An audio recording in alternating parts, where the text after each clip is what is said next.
Assalamualaikum warahmatullahi wabarakatuh. Saya Miftahul Nafrul Umah dengan NIM 190807643 akan melakukan percobaan keempat, yaitu koagulasi dan titik isoelektrik protein atau pembuatan tahu.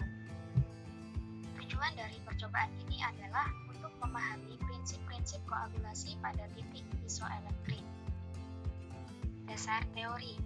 Protein berasal dari kata Yunani kuno proteos, artinya yang utama. Dari kata tersebut dapat disimpulkan bahwa protein sangat penting bagi kehidupan. Protein tersusun atas atom C, H, O, dan N, serta unsur lainnya seperti P dan S yang membentuk unsur-unsur asam amino. Protein berfungsi sebagai pembangun struktur, biokatalis, hormon sumber energi, penyangga racun, pengatur pH, dan bahkan sebagai pembawa sifat turunan dari generasi ke generasi.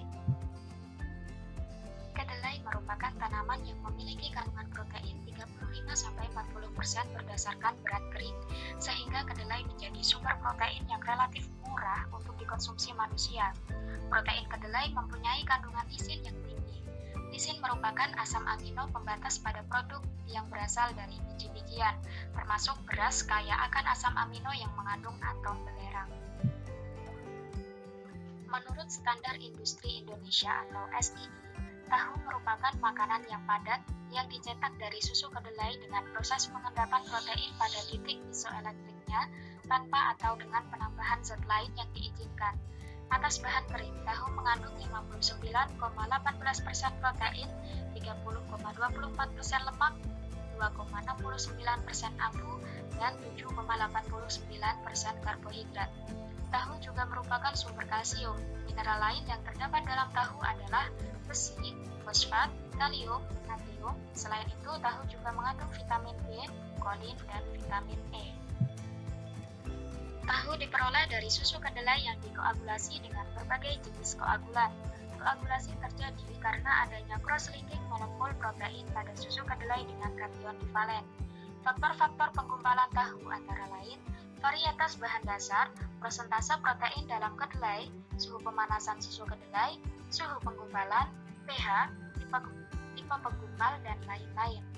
Penggumpalan protein susu dapat dilakukan dengan berbagai cara, diantaranya dengan pemberian enzim, penggumpal protein atau enzim proteolitik, dan dengan pemberian senyawa asam. Konsentrasi asam cuka yang baik untuk membuat tahu adalah sekitar 5%. Padatan tahu yang terbentuk dalam susu kedelai kemungkinan besar adalah gula terlarut dan protein dengan berat molekul rendah. Semakin tinggi tingkat keasaman pada agen pengendap, maka pH agen pengendap semakin kecil. Titik isoelektrik adalah daerah pH tertentu di mana protein tidak mempunyai selisih muatan atau jumlah muatan positif dan negatifnya sama, sehingga tidak bergerak ketika diletakkan dalam medan listrik. Harga pH isoelektrik berbeda-beda untuk tiap macam protein. Pada pH isoelektrik, suatu protein sangat mudah diendapkan karena pada saat itu muatan listriknya nol. Sumber Amelia Maharani tahun 2012.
Gak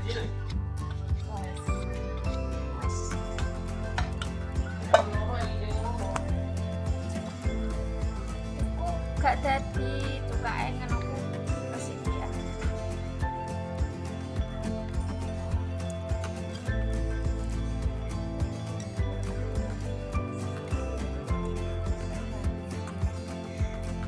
Kalau lagu-lagu nggak apa-apa itu.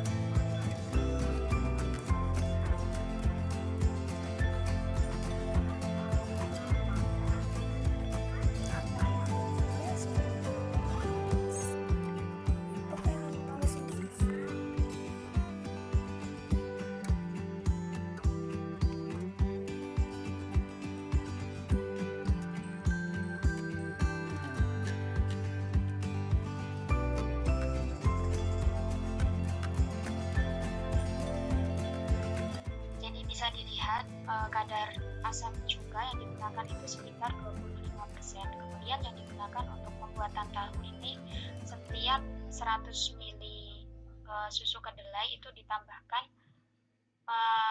0,1 ml asam cuka yang diasumsikan dengan 2 tetes cuka, kemudian 0,2 ml yang diasumsikan dengan 4 tetes, kemudian 0,3 yang diasumsikan dengan 6 tetes, lalu 0,4 ml yang diasumsikan dengan 8 tetes cuka, kemudian yang terakhir 0,5 ml yang diasumsikan dengan 10 tetes cuka.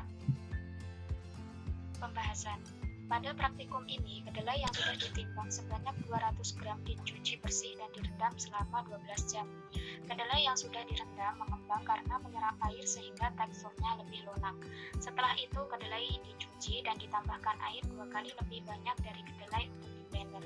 Setelah di blender sampai halus, jus kedelai disaring untuk diambil sari kedelainya. Kemudian sari kedelai dibagi pada 5 gelas dengan volume sebanyak 100 ml pada setiap gelas. Lalu setiap 100 ml sari kedelai direbus sampai mendidih. Tujuannya untuk mendenaturasi protein dari kedelai sehingga protein mudah terkoagulasi saat penambahan asam. Sari kedelai yang sudah mendidih ditandai dengan adanya gelembung uap. Setelah mendidih ditambahkan koagulan asam cuka sebanyak 2, 4, 6, 8, 10 tetes per 100 ml sari kedelai dan diaduk-aduk hingga menggumpal. Selama proses pengadukan, protein mulai berubah menjadi gumpalan-gumpalan. Asam cuka yang ditambahkan ke dalam sari kedelai menyebabkan proses koagulasi sehingga protein mengendap dan berubah menjadi gumpalan. Gumpalan tersebut merupakan bahan utama yang akan dicetak menjadi tahu. Menurut Milowski 2001, konsentrasi koagulan yang ditambahkan serta suhu yang digunakan pada saat penambahan koagulan akan mempengaruhi kecepatan proses koagulasi dan agregasi protein menjadi GARD. Pada konsentrasi dan suhu tinggi, koagulasi dan agregasi berlangsung cepat. Kecepatan koagulasi protein akan mempengaruhi banyaknya protein yang menyatu membentuk matriks GARD dan kemampuan matriks protein untuk mengikat komponen lain khususnya air yang pada akhirnya akan mempengaruhi tekstur GARD yang dihasilkan. Berdasarkan hasil praktikum ini diperoleh tahu dengan koagulan asam cuka sebanyak 0,1 ml atau sekitar 2 tetes. Gumpalan yang dihasilkan hanya sedikit sehingga tahu yang dihasilkan sangat kecil dan teksturnya sangat lembek. Pada tahu dengan koagulan asam cuka sebanyak 0,2 ml, gumpalan yang dihasilkan sedikit lebih banyak dari koagulan 0,1 ml dan tekstur yang dihasilkan sedikit pecah. Hal ini mungkin juga dipengaruhi saat pengepresan yang kurang lama sehingga tahu yang dihasilkan sedikit pecah dan masih terdapat sedikit air. Pada tahu dengan koagulan 0,3 ml, gumpalan yang dihasilkan lebih banyak dari sebelumnya. Tahu yang dihasilkan pun kenyal dan terbentuk sempurna. Sedangkan tahu dengan koagulan 0,4 ml dan 0,5 ml, tahu yang dihasilkan hampir sama dengan tahu yang diberi koagulan 0,3 ml. Yang membedakan hanya proses penggumpalannya yang berlangsung lebih cepat seiring dengan bertambahnya volume asam cuka yang ditambahkan. Selain volume koagulan yang berbeda, proses pemanasan, pengadukan, serta pencetakan juga menyebabkan perbedaan tekstur tahu. Api yang digunakan pada saat pemanasan harus kecil karena ketika api terlalu besar, maka protein tahunya akan terdenaturasi. Selain itu, proses pengadukan sebaiknya jangan dilakukan dengan terlalu cepat, karena nantinya tahu yang dihasilkan tidak halus. Sedangkan pada proses pencetakan atau pengepresan ini juga sangat penting. Ketika gumpalan tahu yang dipres airnya tidak benar-benar hilang, maka tekstur tahunya akan lembek. Kesimpulannya, proses penggumpalan tahu akan berlangsung lebih cepat seiring dengan bertambahnya volume asam cuka yang ditambahkan. Tahu yang dihasilkan akan semakin halus dan bentuk lebih baik seiring dengan bertambahnya volume koagulan yang ditambahkan. Selain volume koagulan yang berbeda, proses pemanasan, pengadukan, serta pencetakan juga menyebabkan perbedaan tekstur. Ini adalah daftar pustaka yang saya gunakan untuk menyusun laporan ini. Kurang lebihnya saya mohon maaf. Wassalamualaikum warahmatullahi wabarakatuh.